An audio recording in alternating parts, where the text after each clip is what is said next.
Alright guys, we got our clearance, let's do this.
Alright guys, we're getting outside the airspace, microphones are on. Welcome to Kauai. So, got a little bit of everything today, right? But the whole entire island's open. We've got sunshine, blue skies, overcast skies, little rain showers. But it's just a lovely day out. You can feel a little bit of wind, but that's as much as it's gonna get. So it's perfect for flying. And so our whole entire island is a giant volcano, right? And some of the islands are made by multiple volcanoes. We were made by just one. And the last time it erupted was 5 million years ago. And so our whole entire volcano is extinct. There's no lava on this island. There's no lava underneath the island. There's no lava that will ever come back to the island. So we don't really have a volcano here, we just have the remnants of it, and that's a really beautiful crater, and that sits right in the middle of our island. And that's Mount Waialeale crater. And sitting right on top of Mount Waialeale is one of the wettest spots in the world. The mountain receives over 450 inches of rain every single year, so a ton of water is coming down here. That's what keeps the island so green. Our nickname is the Garden Isle. So of course there's parts of the island that are drier than other parts, but everyone gets its fair share of rain. No one escapes from it. So that's why we have these moving rain showers throughout the island. And what I'm going to do is I'm going to take us around the island. We're taking off here from the east side. We're going to go all the way to the west side, and then we're going to come all the way back to the east side. And at the end of the tour, if the crater is open, I'll take you right into the middle of the volcano. And so that'll be our grand finale. So we'll end up there, and we're going across the island through the mountains and going back through the mountains because over 90% of the island is completely empty. So there's no infrastructure in the interior of the island. There's no roads. There's very little hiking. We've got a ton of hiking here, but some of the areas you just can't even access to hike. And so hiking barely scratches the surface. So the only real way to see the island is from the sky. So you guys are doing it right. And we're going to get all those nooks and crannies that we can't get on our own. And so right on the other side of this ridgeline is going to be our first location. That's going to be Hanapepe Valley. And Hanapepe, the whole entire valley, is probably owned by the Robinson family, and so they haven't opened it up for hiking.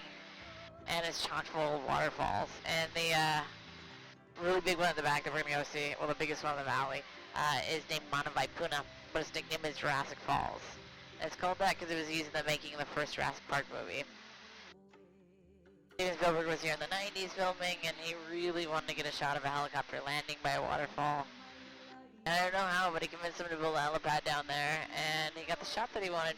So the first Jurassic Park movie was so well received that there's now 6 of them. So pretty much everything on the island, every valley and field and ridgeline has been used as a backdrop of the movies, but this one still stands out, and I think it's my favorite shot of the movie, and that's just because it's the first time as an audience that we're introduced to Jurassic Park. And so the scientists come by helicopter, and they fly right up the valley, and then they land by the waterfall in the back. And we're doing the same thing, except for we're not going to land at it. We're going to fly you guys right up the valley. We're going to go check out that waterfall, Jurassic Falls. We're going to do some turns so everyone gets a really nice view of it, and then I'll depart westbound to our next spot. But we've made it out here. This is Hanapepe Valley, and right at the back is Jurassic Falls. So let's kick things off here.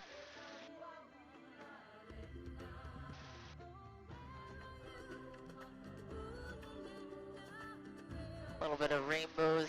We're hopefully going to have a lot of rainbows today, or at least a couple. You mix a little bit of rain with some sunshine, and it's the perfect recipe.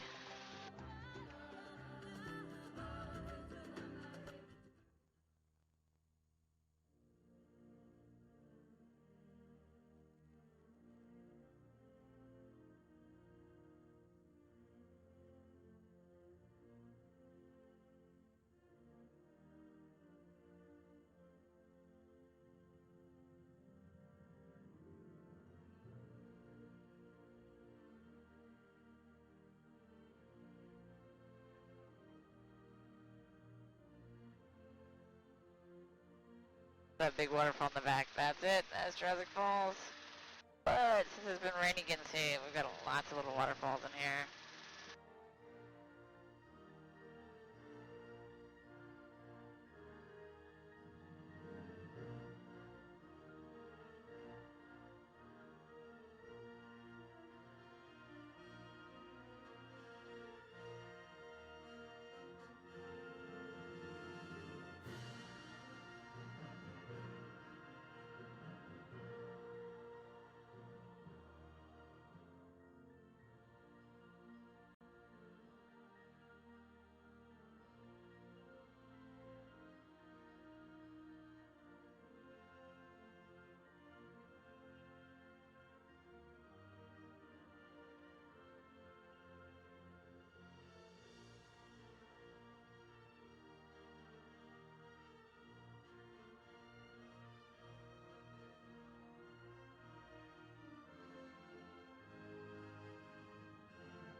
So, since islands are created by volcanoes, they're just solid hunks of rock. It's just layer upon layer of volcanic rock that forms the island. We're just seeing the very tip of it, and when they first breach the surface of the ocean, there's really nothing here. There's no plants and animals because it's hot lava. There's no topography. It's known as a shield volcano, so it just looks like a little dome sitting on top of the ocean. Everything here is formed from water erosion. Every single time it rains, that water, of course, can't soak into the rock, and so just like the little waterfall you saw in Hanapepe, they slide right off it. They work their way to the lowest point in the watershed, which is the ocean. And eventually the water starts carving out everything, and so that's why we have these ridges that are like razors backs. We've got all these little nooks and channels that have been carved out of them. And so the islands become more beautiful with time. We're just lucky that we've had a long time to break down, so we've got a lot of really extreme topography here. And now that we're right up over the ridgeline, you can see our next location out there is going to be our canyons. So we got our Waimea canyons coming up next, and there's lots of microclimate, so things change really quickly from region to region. Got a little rainbow trying to form in front of us again.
So these Waimea canyons, they're about 3,000 feet deep and 10 miles long. And they're taking up a large portion of the island because the island is about 32 miles in length.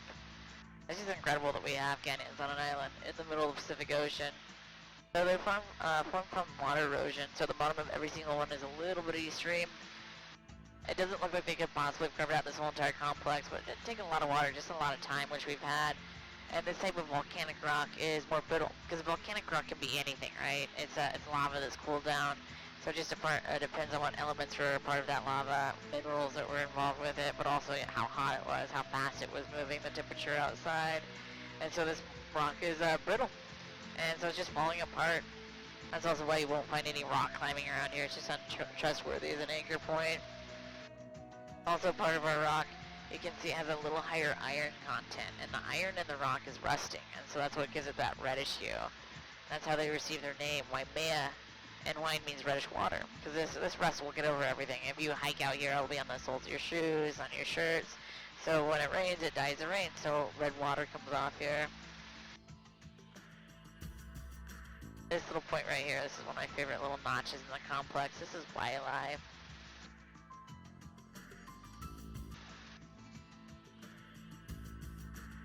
I like it because the floor just drops right out from underneath you, but also there is a waterfall in the back of every single little canyon.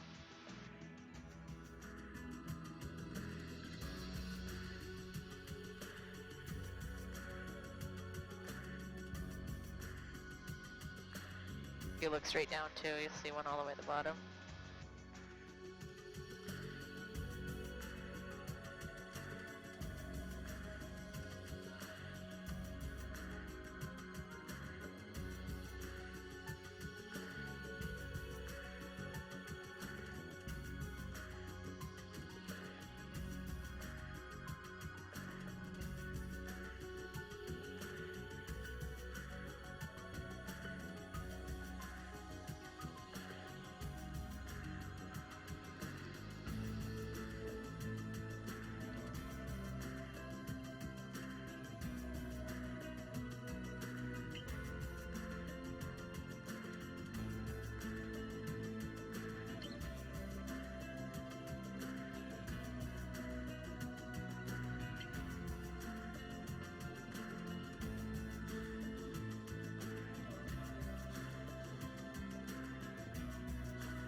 think someone made it all the way back here. I think those are tents right there.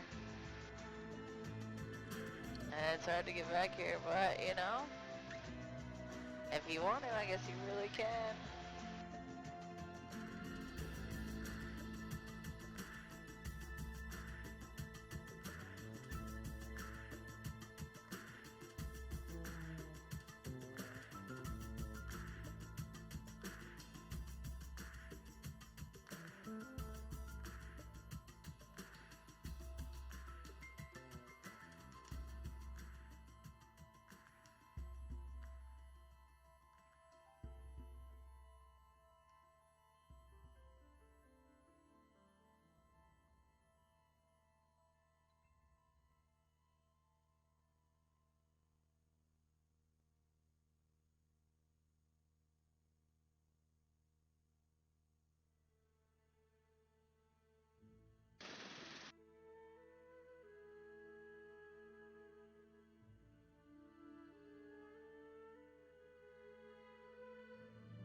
So the road up here goes along the ridge line, and so it's a lot easier to access this side of the canyons. And so on this pinnacle right here, there's actually a hike out to this one point. There's a green picnic table right in the middle of that pinnacle.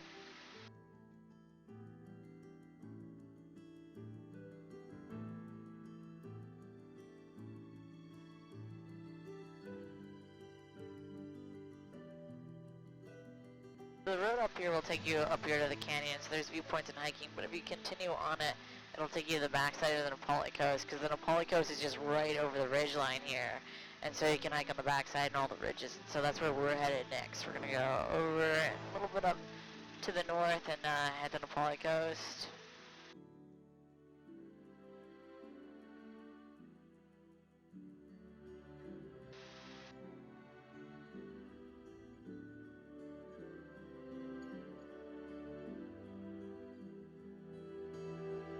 We made our way across the island. On the west coast here, we have a military base, and that's Barking Sands. And then we have another island out there. That's the island of Niihau. And so the road around the island doesn't go all the way around. It goes all the way to the west side here.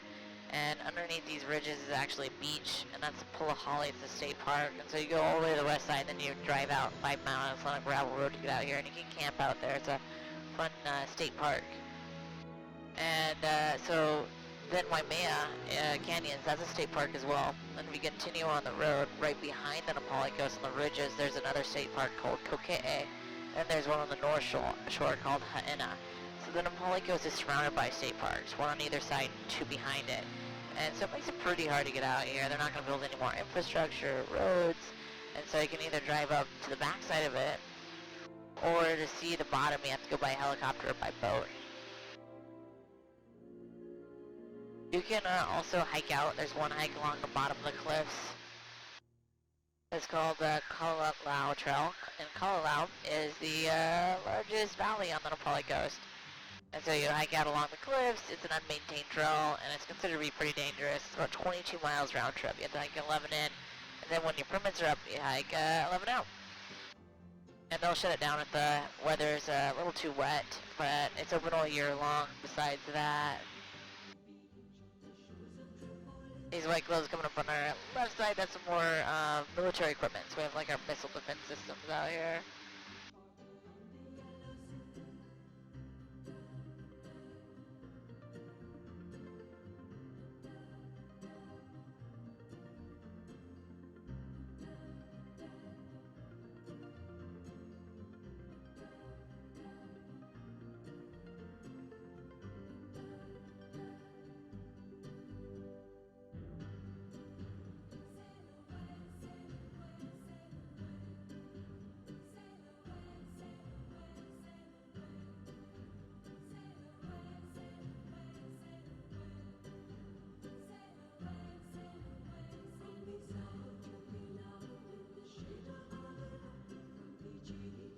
This ridge right in front of us, this is Nuululu. This is one of the hikes that you can do on the ridges on the backside. So we made it out to the cliffs of the Napali Coast. Welcome, guys. We're gonna send down there and start exploring. And Napali and Hawaii means cliffs. So yeah, these are definitely the best sea cliffs that we have around.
So all these ripples, all these ridges, they're caused from rainwater.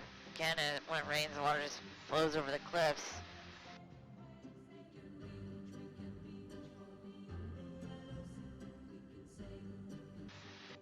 And water's always looking for an avenue of least resistance, so the water's changed course time and time and time and time again. This is what it's done to the cliff sides, and so it's really rare to find these cliffs anywhere else in the world just because it takes a lot of water and a lot of time for them to form. This collection of little spikes right here carved out from water erosion, they're the sharpest, the thinnest, the tallest. These are known as the cathedrals, so these are the most famous. And right below it, this beach is where the hike will end up at. So I'm going to do a big circle and then we'll go in for a closer look so that we don't really miss these.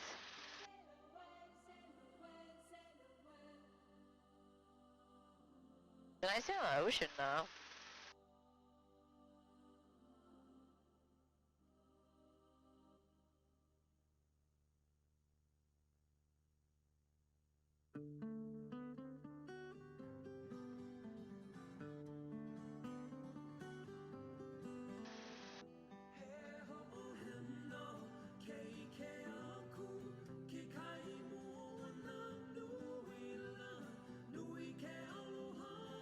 So now we've got the cathedrals on our left side there.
This is Kauai. This is the largest valley on the Napali Coast, the main one that the Hawaiians inhabited.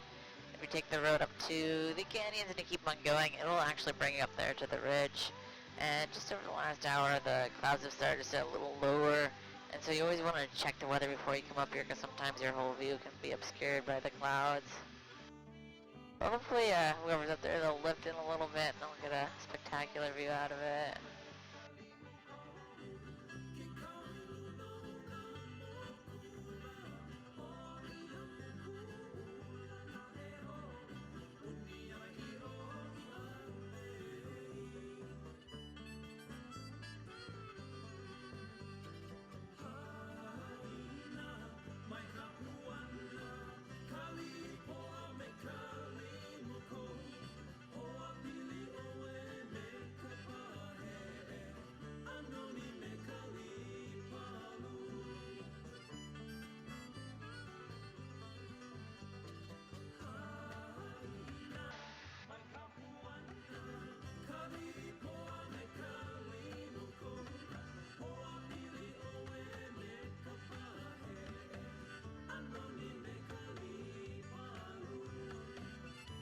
You can see that little line in the cliff, that's the hiking trail.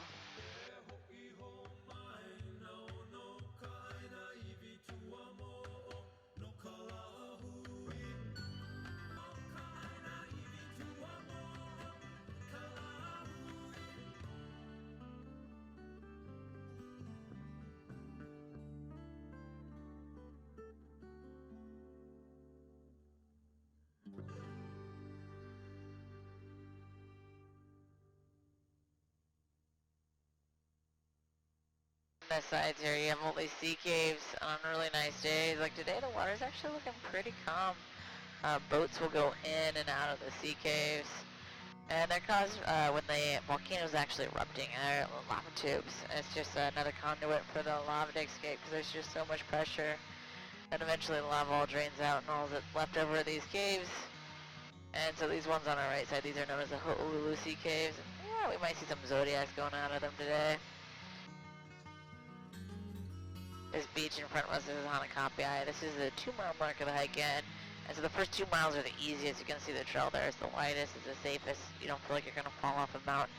And so, yeah, everyone will do the first 2 miles. And after that, they actually have someone standing on the trail stopping people. You have to have permits to do the rest of the trail. But this ridge right here, this marks the end of the Nepali coast. Right around the corner is the North Shore. So I'm going to do one more circle before we leave the cliffs behind. We'll take another look at them.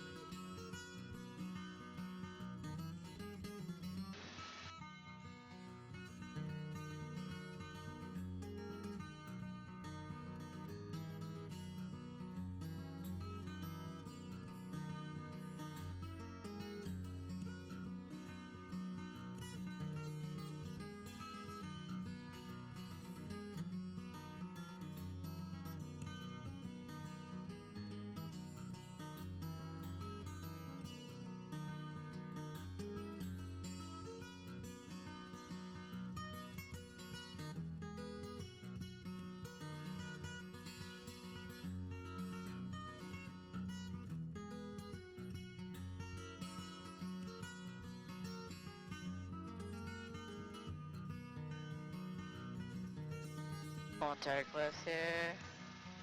Some of them are descending down from about 4,000 feet. You can see all the ripples in the cliffs that make them so famous. And the water's turquoise even when the skies are a little moody.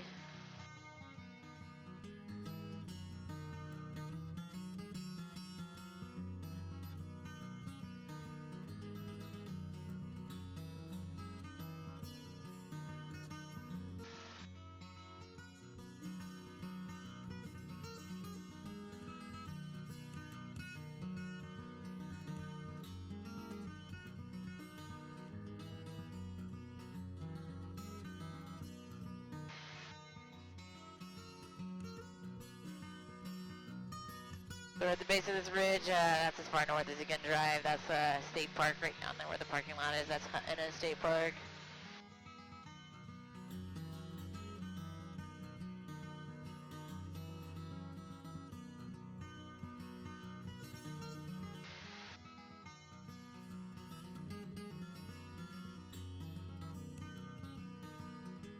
This is our beautiful North Shore. This is the wet side of the island, so sometimes people won't come up here in the winter time because we're in our wet season. You can see all the rain showers sitting offshore. We'll have them in and out of the island all day long. You can see some rain showers in the mountains too, but they're all really, really light. I always tell people if you don't like the weather here, just wait 15 minutes, let it pass on by. A lot of people will pack up. They're like, oh no, it's raining. I'm like, yeah, but it might not be in 15 minutes.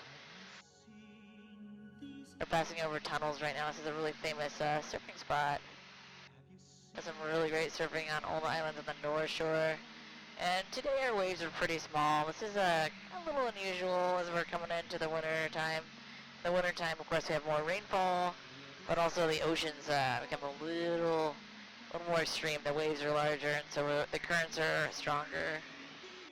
And so you definitely want to be careful when you're swimming. It's been really nice right now. We're still rolling into winter, but every day it gets a little more intense. A nice place to swim though is Hanalei Bay there in front of us. It's tucked into the island, so it's protected from the currents. It's about 2 miles of beach. They're up all the way around the interior. You know, some beaches, the sand is just a little softer, and Hanalei is one of those spots. To the left of that is Princeville. Then all the way down the coastline where that rock's coming out from the shoreline, that's Kilauea. That's the most northern part of the island. So from here, we're going to cut right back into it and go explore some of these valleys. This land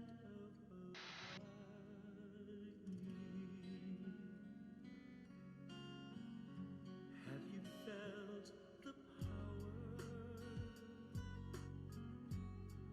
Mountain craters throwing lava in the air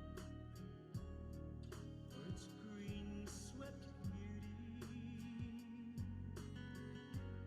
From each island blossoms everywhere.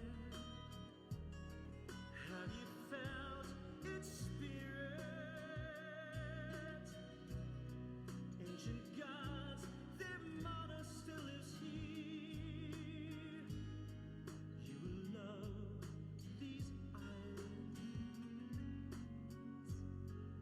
Nothing in the world can compare.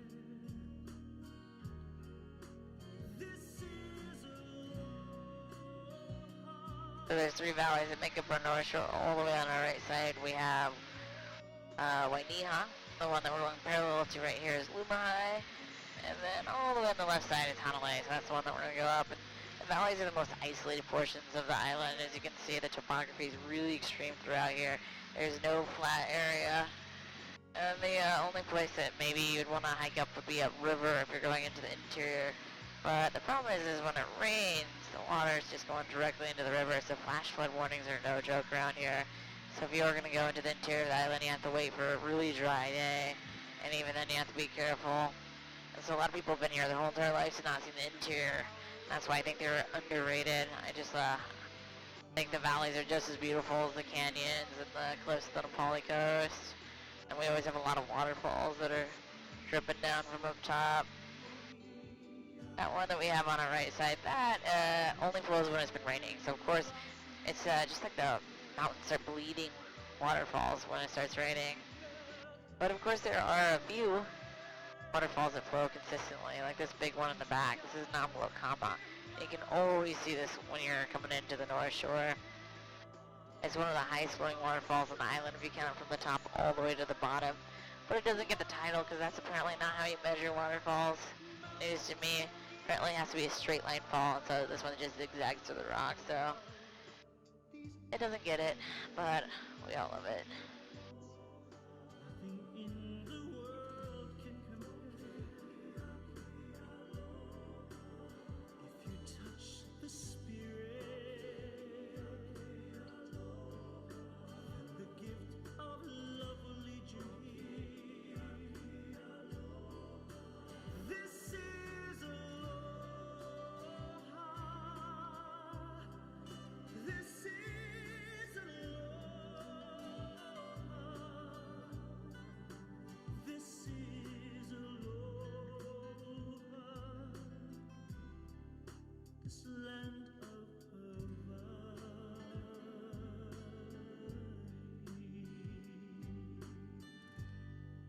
Have you seen these islands?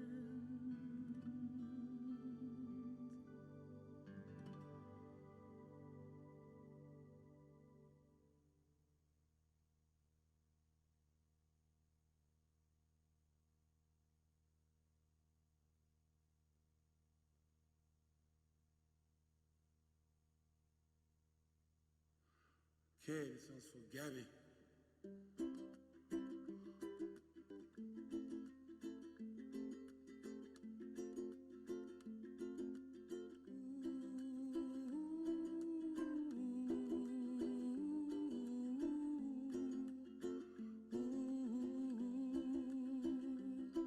This valley that we just crossed over into, this is Hanalei Valley, and this whole area is a forest reserve.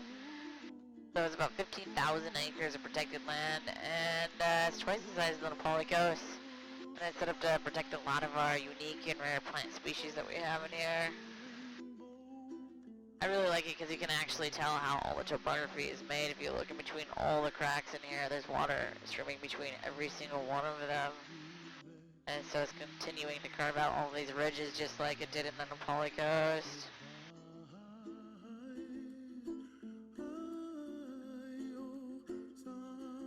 A lot of our plants on the island are endemic, so they grow here and nowhere else in the world. So the best way to protect them is just to set a sideland and leave them alone, and that's why this area works out so well. It's public land, but it's not like they have any hiking trails or walking trails throughout here. The only trail through here would be if you were walking along the power lines up there on top of the ridge. Someday I wish upon a star, wake up where the clouds are far behind. Be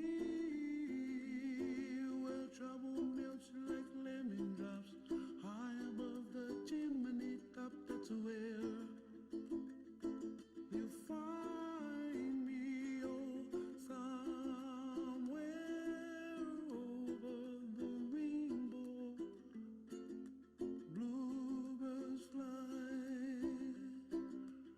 and the dream that you did to, oh why can't well, I see trees of green and red roses too. I'll watch them bloom for me and you, and I think to myself, what a wonderful world. Well, I see skies of blue and I see clouds of white and the brightness of day. I like the dark and I think to myself, what a wonderful world. The colors of the rainbow, so pretty in the sky, are also on the faces of people passing by. I see friends shaking hands, singing, how do you do? They really say, I love you. I hear babies cry and I watch them grow. They'll learn much more than we'll know, and I think to myself, what a wonderful world. Someday I wish upon a star, wake up where the clouds are far behind. Be where trouble melts like a lemon drops, high above the chimney top. That's where you find me, oh, somewhere. This mountain in the back is Mount Waialeale, so this is the center of the volcano. At the top is the wettest spot in the world. It sits around 5,148 feet. Just the perfect altitude for attracting moisture. It's still, it's not incredibly high, and so it's still really affected by the wind and the surface weather here.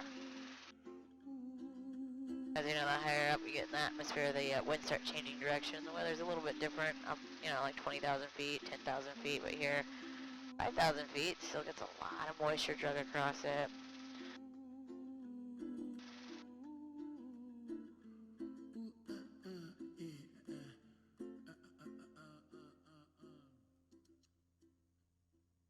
Alright, it's open and it's perfect. Look at all this water.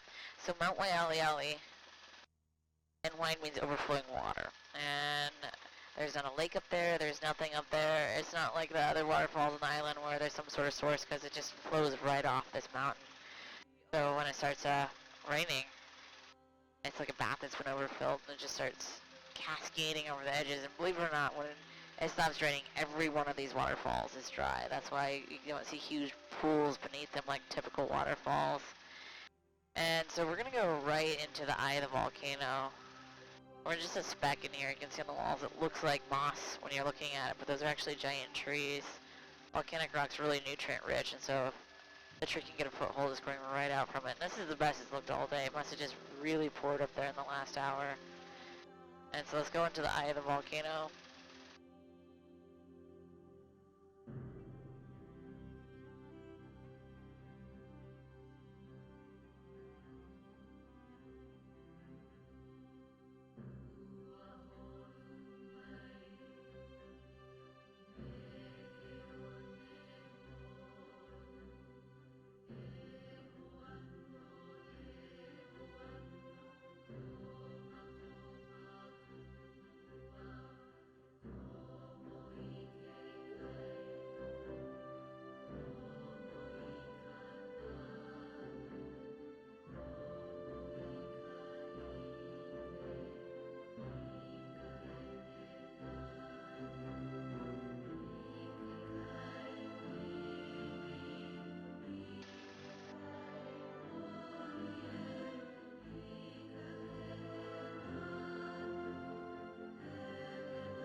So the ridgeline all the way on our right side, that's the ridgeline that we departed on. We went all the way to the west coast around the North Shore and right back to our mountain. So this is our piece of paradise. And you can see we got everything today. It was absolutely amazing. And we're leaving the craters, our grand finale. We're going to start working our way back to the east side. We've got about 73,000 people living here. And we actually have more wild pig on the island than people. That number's about 3 to 1. There's a lot of pig on the island, and that's because everything that's native to the island had to make their way here on its own. And so most of the plants and animals, it's just good luck or bad luck. They were drifted in from the wind or from the currents, and so the only animals were birds, really.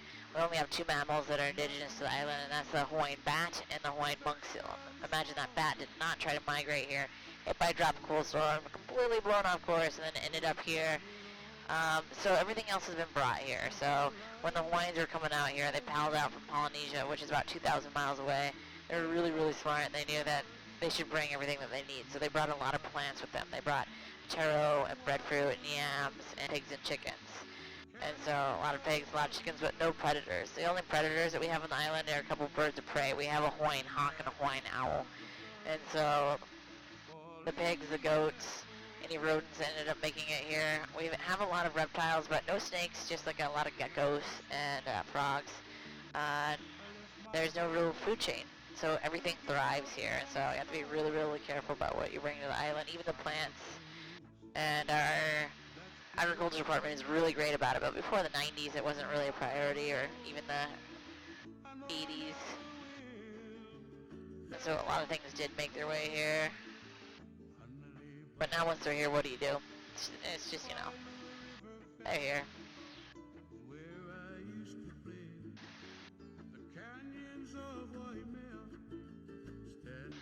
Our number 1 industry here, of course, is tourism. But before that, it was pretty much agriculture. We had a lot of sugarcane, a lot of pineapple on the island. But it's just really expensive growing anything out here. We're the most isolated island in the world. We're just right out in the middle of the Pacific Ocean. And so once you grew the crop, the only way to make a profit was to get it to the bulk of the customers, which were, of course, were the continental 48 states, and so they would have to put it on a barge it across the ocean. It just got really expensive, plus land's expensive, labor's expensive, electricity's really expensive, taxes are expensive, and so tourism just seemed like the better route, so the island transitioned in that just naturally. And we grow a lot of things here, but a lot more smaller crops, and so we're the most southern part of the United States, so we grow things that the rest of the United States can't grow. So we grow a lot of coffee and chocolate and vanilla and macadamia nuts. And so you'll see a lot more of those crops come out. But since volcanic rock is nutrient rich, almost everything will grow here. And so we have a plethora of different fruits and vegetables. We're just rolling into citrus season.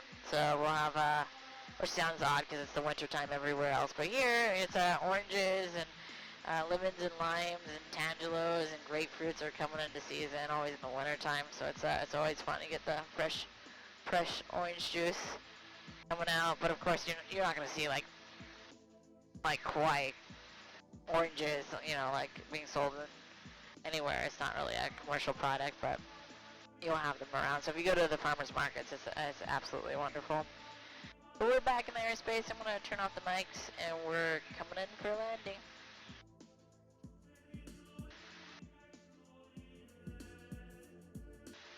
So turn off the mics. Once we land, I need to let the helicopter cool down for about a minute. So keep your seatbelts on, headsets on, doors closed. And as soon as the helicopter's done cooling down, I'll turn it off, and it takes a little while for the blades to stop spinning.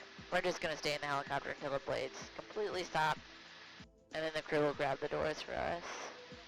And that'll be everything.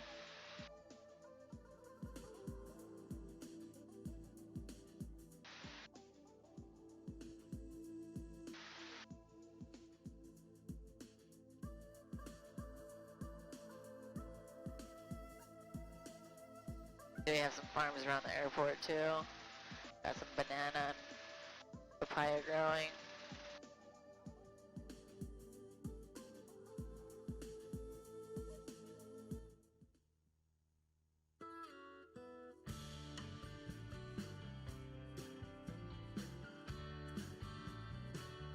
Take a look into the sky, cause the world is not so pretty. Free myself from worries, so I can see it's just a beautiful day. It's just a beautiful day. You could be sad, but I'd rather you not be. Don't dwell on the negative, just the positivity. And it's a beautiful day. It's just a beautiful day. We're always trying to satisfy these wants and needs. Take you some time for that inner peace. When your eyes are open, you'll see things differently. There's so much gloom hiding the reality. Alright.